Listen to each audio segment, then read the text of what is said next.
Un outil qui va nous permettre en quelques minutes de proposer aux patients un phénotypage, par exemple, d'un trouble anxieux. En posant une dizaine de questions aux patients, le clinicien va se voir proposer de façon immédiate des similarités avec les phénotypes que Psinum a appris grâce à l'entraînement extrêmement précis qu'il a pu faire sur plus de 40 000 entretiens psychiatriques.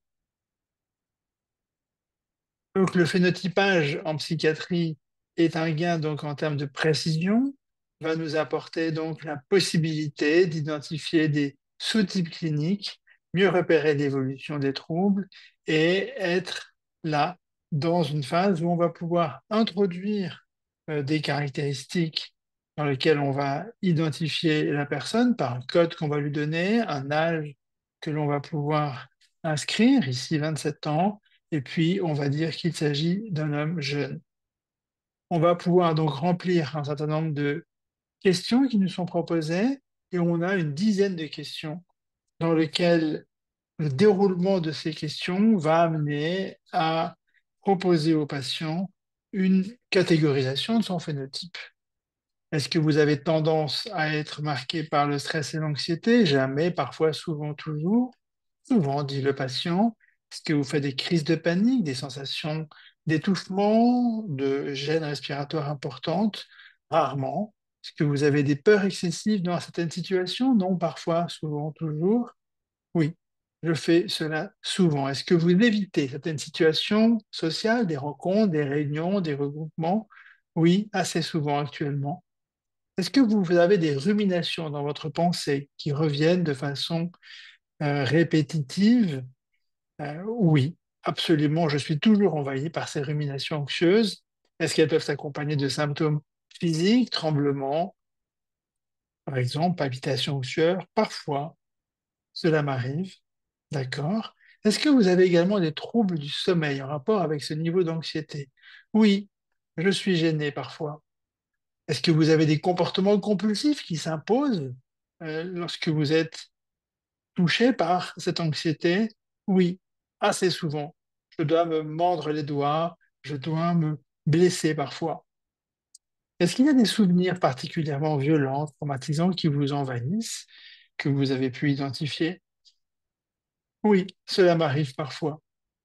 Qu'est-ce qu'on pourrait dire de l'impact sur votre vie quotidienne de ces symptômes? Vous diriez qu'il n'y en a aucun, qu'il y en a parfois, souvent, toujours. Oh, il y a un impact assez souvent sur ma souffrance.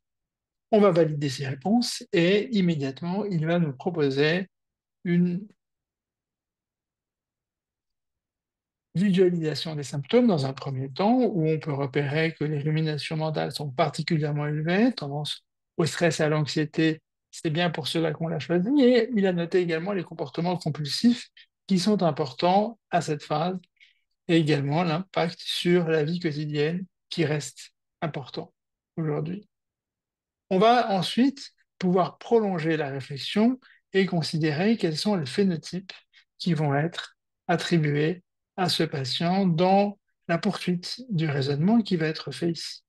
Et là, il nous dit qu'il voit qu'il y a un phénotype d'anxiété sociale avec un score de similarité à 0,57, donc une probabilité modérée, mais quand même intéressante.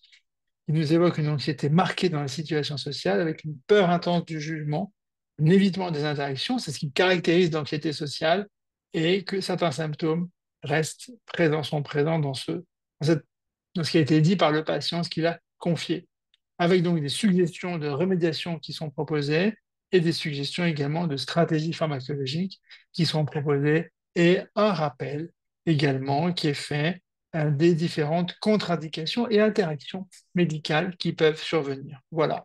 Et puis, on peut transmettre ce bilan sous forme d'un PDF qui peut être transmis à un médecin, à un autre interlocuteur qui serait là, disponible pour recevoir le patient et qui on chercherait à le lui transmettre Et donc, c'est une tâche que l'on peut tout à fait réaliser immédiatement.